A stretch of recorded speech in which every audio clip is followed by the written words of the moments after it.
There's someone in my house. I've been living with myself for the past year. It's been the first time I've lived alone and it's honestly much easier than everyone said. I thought for the first time my life had actually started to go uphill. I finally had a girlfriend. I was working a good paying job and I could depend on myself. So this morning I wake up at 7, like every other morning. I grab my phone and head to the bathroom. I scrolled through my social media apps, but I just couldn't find a way to entertain myself. So I decided to go through my phone's gallery, when oddly enough I find pictures of myself sleeping. My first thought was that my girlfriend probably took these when she was over last week. She comes for a week each month, and she had just left yesterday afternoon. There were a total of 7 photos, and as I clicked on each of them taking my time to delete them, I noticed that the date of the photos was a day after my girlfriend came. I didn't think of it as anything until I came up to the last photo.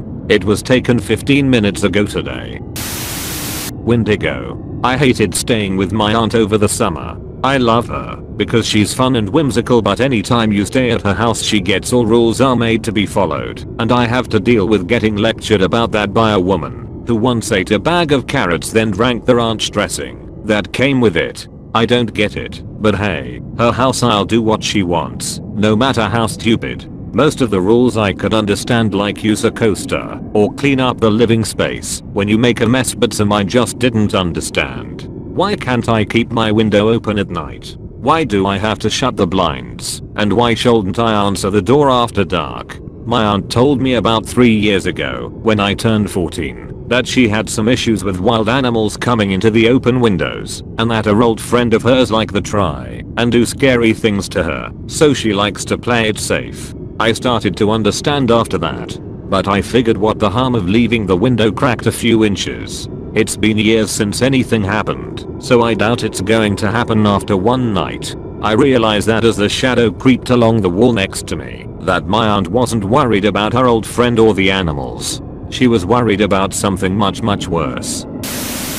The Watchers. Sleep paralysis never affected me, at least, not until I was 16. I distinctly remember waking up and seeing that the blue light from my clock was now grey. It was 3:33 AM. I didn't think much of it. I went back to sleep almost immediately. It wasn't until a few minutes later that a pressure on my chest woke me again, like someone was sitting on me. This time, I couldn't move. I couldn't even open my eyes. All I could feel was the burning in my chest, the aching desperation for air. Panic tore through me. I couldn't do anything but sit there in a maelstrom of terrified thoughts, pleading to breathe. I thought I was going to die. Like nothing happened. The pressure left my chest, the burning subsided. I took a deep, gasping breath. I opened my eyes to find my room completely dark. Even the light from my clock was out. I had no idea what time it was. Head spinning, I slowly heaved myself into a sitting position. Everything was eerily silent. I don't know what made me look out the window, but I wish I hadn't. I'm just thankful my bedroom was on the 2nd story. Standing in my front yard were 2 shadowy silhouettes, vaguely human in figure, but only if you spared a glance. Look any longer, and they began to shift into something more demonic. Their empty eyes burned into me, as if imprinting on my soul. Frozen with lethal amount of fear, I didn't break eye contact. Slowly, they walked away, leaving burning footprint in the grass. No sign of it in the morning. I told myself it was all imagination. A really vivid nightmare. But I could feel them watching me. For years. Never showing themselves. Always hiding in the shadows. I don't know if they're benevolent or have ill intent. Yesterday, they showed up on campus at my university. For the first time in 4 years, I made eye contact. They weren't empty anymore. They were familiar. They were mine. That smile the figure wore, that was mine too. Me, twisted with malice. I don't know what these things are that have been watching me. Now I know why they are. Tomorrow, if you see me, if you hear me, no, it's not me. It will never be me. It's time now. Soon, you'll all see. No one's safe from the Watchers. In the end, they are all that is. Humans are nothing. We are watching. Immortal doesn't mean walking. Imagine being immortal. Now imagine being able to talk to every other immortal person using only your thoughts. You may be thinking sounds fun, right? Some hate the idea because all your friends die, but if you can talk to other immortal people through thought, then you aren't the only one and you won't be alone. When I first discovered I was immortal, I started hearing voices at age 13. I started piecing things together when I wasn't dying due to my cancer at age 15. They told me I was terminal, said maybe a week left to live. They were so wrong, and I kept living. I realized I was immortal. I started thinking maybe the voices in my head weren't just hallucinations. I started to ask, and my suspicion was only proven right when I asked if they have been alive for a long time, and they all said yay. When I asked them about what it was like, they refused to answer. They said I'll find out, almost like they hated the truth in it themselves. I only thought, what could be so bad about being immortal that not even the people who are immortal are willing to talk about it? So here at age 500 I found my answer. I feel it is best to tell the truth now. We all have the same fate, so I think what's the point in lying to those who have yet to face it? I was pronounced dead from cancer at 20 and they buried me at a gravesite just like everybody else. However, I'm immortal. My heart stopped working, but my brain didn't. I can't decay, and I'm still conscious. So when I was buried and the voices got louder, I realized there are more than I thought. I realized the truth about being immortal doesn't mean you get to walk the earth forever. Instead, that you'll be stuck in one spot for eternity. Let me rephrase. Imagine being forever paralyzed, and the only people who know it are the people who are also paralyzed. I'm paralyzed, and the only thing I have is talking to people who are like me through my mind. Now I only have one question left for you. If I can only talk to people like me, how did you get this message?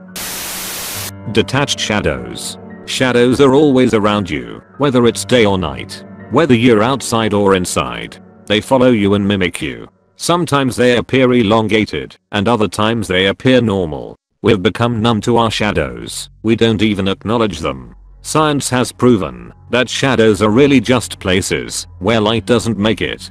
Our bodies cover the light, and so behind us, it's darker because less light is there. I've had a very different experience with shadows. Sometimes shadows are attached to their owner, sometimes they aren't. Whenever the shadow is detached, not connected with its owner, it signifies near death. The distance between the detached shadow and the owner can also give a glimpse of how close their death is. The further the shadow, the closer the death. Here are some of the most chilling events I've experienced with this phenomenon. I was walking around the city when I saw an old man with his shadow literally running away from him. One blink later, his body is spread out across the road by a massive truck that accidentally crashed into him. As I was crossing the road, I saw that everyone on the street around me had their shadows drifting off, mine included. I took a few steps back, and my shadow came closer until it met me again. Then I saw a person fall from the balcony of a tall building. Turns out he lands on a man on the ground, killing him in the process.